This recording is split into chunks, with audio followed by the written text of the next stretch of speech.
उधर मुंबई में कुछ लोगों ने एक सिक्योरिटी गार्ड की पिटाई कर दी। मारपीट करने वाले लोगों ने आरोप लगाया कि उन्होंने मराठी भाषा को लेकर आपत्तिजनक बात कही, इसी वजह से उन्हें सबक सिखाया गया। सिक्योरिटी गार्ड को बाकायदा उनसे माफी भी मंगवाई गई। घटना मुंबई के पवई इलाके में मौजूद एक कंपनी में हुई।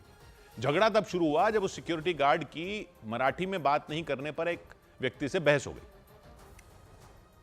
और उन दोनों के बीच झगड़ा बढ़ता चला गया। बाद में कुछ लोगों ने सिक्योरिटी गार्ड के साथ मारपीट शुरू कर दी। वो लोग उन्हें थप्पड़ मारते नजर आए।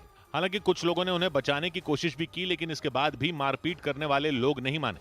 वो लोग सिक्योरिटी गार्ड पर चिल्लाते रहे और बीच बीच में उन पर हाथ भी चलाते रहे। इस दौरान वो सिक्योरिटी गार्ड बुरी तरह डरे नजर आए।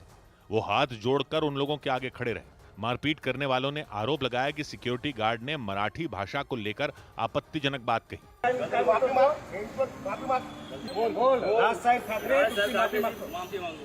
घटना मुंबई के पवई इलाके में मौजूद एक कंपनी में हुई। हंगामे की शुरुआत तब हुई जब मराठी में बात नहीं करने पर वहां तैनात एक सिक्योरिटी गार्ड का एक व्यक्ति से झगड़ा हो गया। थोड़ी ही देर में उनके बीच जोरदार बहस शुरू हो गई और इसी बात को लेकर वो दोनों एक दूसरे से उलझ गए। उस व्यक्ति सिक्योरिटी गार्ड से इस बात को लेकर बहस करते रहे कि महाराष्ट्र में रहने के बाद भी उन्होंने मराठी में क्यों नहीं बात की, जबकि सिक्योरिटी गार्ड उन्हें समझाने की कोशिश करते रहे कि उन्हें मराठी भाषा नहीं आती। लेकिन इसके बाद भी वो व्यक्ति शांत नहीं हुए। वो इस बात पर ही अड़े रहे कि सिक्योरिटी गार्ड ने उनसे मराठी भाषा में बात क्यों नहीं की। हालांकि सिक्योरिटी गार्ड ने उन्हें कई बार समझाने की कोशिश की कि उन्हें मराठी आती नहीं है। काफी देर तक उनके बीच इसी बात पर बहस होती रही। मराठी बोल, तू मराठीत का नाही बोलत आहे? मराठी मेरे को आता नहीं भाई। क्यों? तो बोलावं लागणार तुला मराठी। क्या मराठी बोला? तुला मराठीत बोलावं लागणार। तू बोल माझ्याशी मराठीत। मला हिंदी येत नाही, तू मराठीतच बोल। मेरे को मराठी आता नहीं। क्यों नहीं आता? तो सीख फिर। तू सीख मराठी। मला सांगू नको, तू सीख मराठी। क्यों जरूरी थोड़ी है? क्यों जरूरी मतलब? जरूरी मतलब? जो जरूरी नाही मराठी। नाही नाही मराठी जरूरी नाही बोलायला। मराठी जरूरी नाही बोलायला। मैं मराठी क्या तुम क्या क्या मराठी को क्या करने का? मराठी गेलं तेल लावायला। हंगामा बढ़ा तो वहां एक दूसरे सिक्योरिटी गार्ड पहुंच गए। उन्होंने दोनों को रोकने की कोशिश की। इसी दौरान पहले वाले सिक्योरिटी गार्ड ने आरोप लगाया कि उस व्यक्ति को जब उन्होंने कंपनी के अंदर जाने से रोका तो वो उनसे गाली गलौज पर उतर आए थे। आता मला तू काय बोललास? नाही नाही आता तू मला काय बोला? नाही नाही आता मला बोला मराठी गेलं तेल लावत। इस बहसबाजी के थोड़ी देर बाद वहां कई लोग जमा हो गए और फिर उन लोगों ने मिलकर सिक्योरिटी गार्ड की पिटाई कर दी। और इसी तरह का एक मामला मुंबई के नजदीक महाराष्ट्र के ठाणे से भी सामने आया।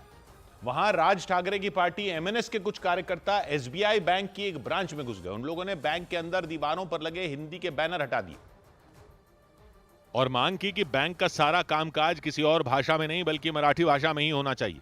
इससे पहले एमएनएस के कार्यकर्ता ठाणे में मौजूद एसबीआई बैंक की एक ब्रांच में घुसकर वहां लगे पोस्टर और बैनर निकालते दिखाई दिए। उन लोगों ने बैंक के अंदर मौजूद उन सभी बैनरों को हटा दिया जिन पर हिंदी में बैंक और योजनाओं के बारे में जानकारी लिखी हुई थी। सभी लोग गले में पार्टी का अंगवस्त्र पहने नजर आए। बैंक के अंदर हिंदी में लिखे सारे बैनर हटाने के बाद सभी लोग मैनेजर के पास पहुंच गए।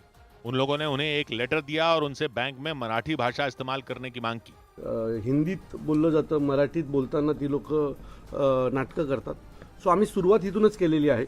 यही नहीं, एमएनएस के कार्यकर्ताओं ने यह भी ऐलान किया कि वो इलाके में मौजूद तमाम बैंकों में जाकर हिंदी के पोस्टर हटाने का काम जारी रखेंगे। कुछ रोज पहले पार्टी अध्यक्ष राज ठाकरे ने मुंबई के शिवाजी मैदान में एक रैली के दौरान महाराष्ट्र में मराठी भाषा और मराठी लोगों को प्राथमिकता देने का मुद्दा उठाया था।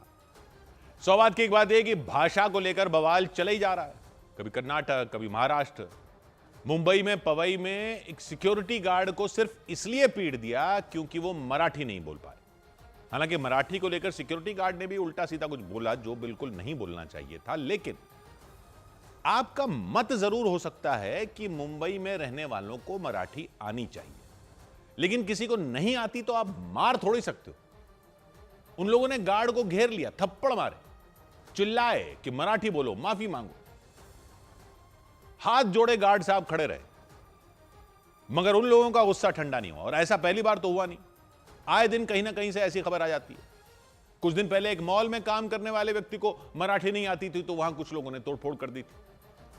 तो क्या कोई कानून है क्या कि जहां काम करते हो वहां की भाषा आपको नहीं आती तो आप वहां नहीं काम कर सकते या वहां नहीं रह सकते? अरे गार्ड को काम पर रखा ना किसी ने, मॉल में भी काम पर रखा था ना किसी ने, तो क्यों रखा उनको काम पर? क्या यह शर्त रखी थी कि जिसको मराठी नहीं आती होगी उसको नहीं रखेंगे?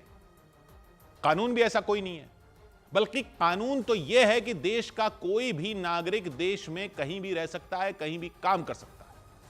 और लास्ट जब हमने चेक किया था तो मुंबई देश में ही था।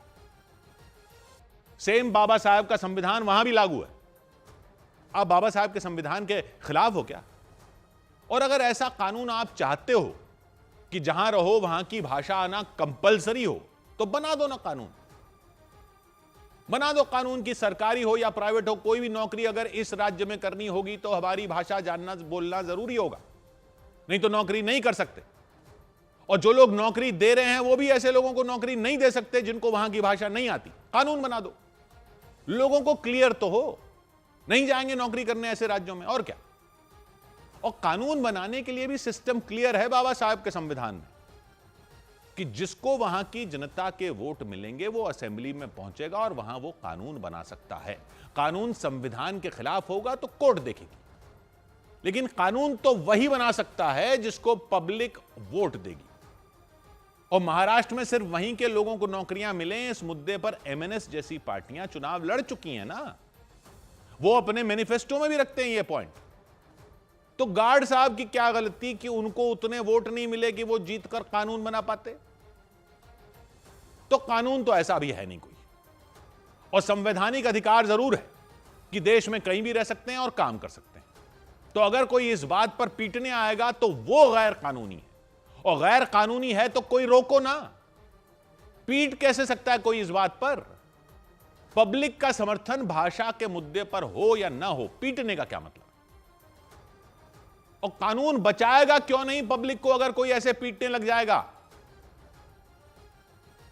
कोई ऐसे पीटने लग जाएगा, इस बात पर कोई बचाएगा क्यों नहीं? आपको लोकल भाषा कंपलसरी करनी है, आप स्कूलों में कंपलसरी कर दो, कानून बनाओ, सबको सीखनी पड़ेगी, कंपलसरी कर दो।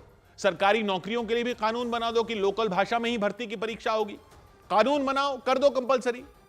प्राइवेट नौकरी के लिए भी करना है तो कानून से कर दो, धंधा करने के लिए भी करना है तो कानून से कर दो। सबको पता तो रहे कि वहां नहीं जा सकते अगर उनकी भाषा नहीं आती तो। सड़क पर मारकर थोड़ा ही कंपलसरी कर सकते हो, और सड़क पर मारकर अगर कोई कर रहा है तो कर कैसे पा रहा है, उसको पकड़ क्यों नहीं रहा कानून? 100 बात की एक बात।